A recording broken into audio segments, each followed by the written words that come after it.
Somewhere around 30,000 years ago, a girl wakes up one morning and something has changed. Maybe it's blood. Maybe it's the shape of her own body suddenly unfamiliar under her hands. Maybe it's simply the way the adults around her start looking at her differently, talking about her instead of to her. There's no calendar. There's no biology class. There's no older sister texting her, "Don't panic, this is normal." There's just a girl, a body doing something new, and an entire tribe that has apparently already decided this means something. And here's the strange part. In almost every case we have any record of, going back as far as the evidence lets us look, the answer to how did she know wasn't that she figured it out alone. It's that the group told her before her body finished the sentence. Becoming a woman, it turns out, was almost never a private biological event. It was a public announcement, and the girl was often the last to be consulted about the timing. Let's start with the obvious assumption, because it's almost completely backwards. Most people picture puberty in the ancient world as something confusing, secretive, maybe even frightening. A girl alone, uninformed, stumbling into adulthood with no guidance. That image comes from projecting modern discomfort about the body onto the past. The actual anthropological record tells a very different story, and it's one of the most consistent patterns found across unrelated cultures on every inhabited continent. Coming of age wasn't hidden. It was staged. Here's the biology underneath all of it, because it explains why this transition mattered so much to everyone, not just the girl experiencing it. The female body doesn't switch on reproduction randomly. Researcher Rose Frisch proposed in the 1970s that a girl's body requires a minimum threshold of stored body fat, somewhere around 17%, before menstruation can even begin. Later research complicated the exact number, but the underlying principle held. Puberty isn't a clock, it's a resource check. Your body is quietly asking whether there's enough surplus energy to risk building another human being inside it, and only flipping the switch once the answer is yes. Which means, in a very real biological sense, a girl reaching puberty wasn't just a personal milestone. It was a signal, readable by everyone around her, that the tribe currently had enough food, enough stability, enough surplus to support new life. Her body was a bulletin board for the entire group's fortunes, whether she liked it or not. This also explains something that surprises most people. Prehistoric puberty likely arrived considerably later than it does now. In modern, well-fed populations, the average age of first menstruation sits around 12 or 13. But anthropologist Nancy Howell, studying the Kalaharis, Kung people, hunter-gatherers living a traditional lifestyle largely undisturbed by industrial food systems, found Menarche arriving closer to 16. Harder physical labor, leaner diets, and the sheer caloric cost of simply surviving all pushed the threshold back. It's a reasonable, evidence-supported inference that prehistoric girls followed something similar. A girl becoming a woman in deep prehistory wasn't a young teenager. She was closer to what we'd now consider a young adult, arriving at the milestone with years more physical and social experience already behind her. So the transition happened later, more visibly, and to someone more prepared to understand it socially, even without a word of biological explanation. And this is where the real answer to how did she know starts to take shape. Because the knowing wasn't internal, it was ceremonial.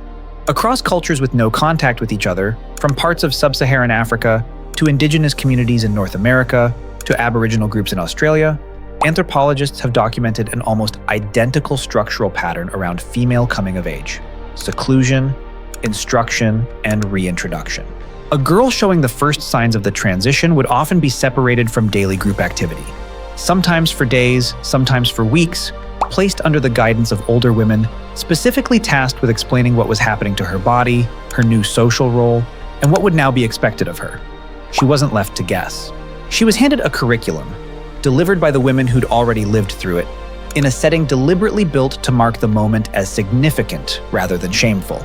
Then came the second half of the pattern, just as consistent: reintroduction. The girl would return to the group changed, sometimes marked physically with paint, scarification, or new clothing and jewelry signaling her new status, sometimes celebrated with a feast or ceremony the entire community took part in.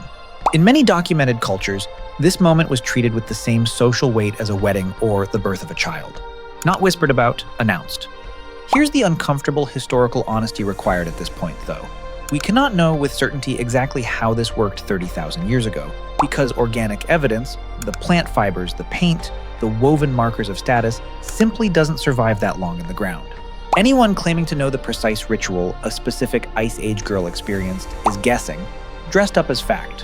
What we can do, responsibly, is look at the deep, cross-cultural consistency of this seclusion instruction, reintroduction pattern in every traditional society anthropologists have actually been able to study directly, and recognize that a pattern this widespread, this independently reinvented again and again on separate continents, is very unlikely to be a coincidence. It points towards something old, something closer to a default human response to this specific biological transition than a cultural invention any one group came up with on their own. There's a reason this pattern makes evolutionary sense beyond tradition.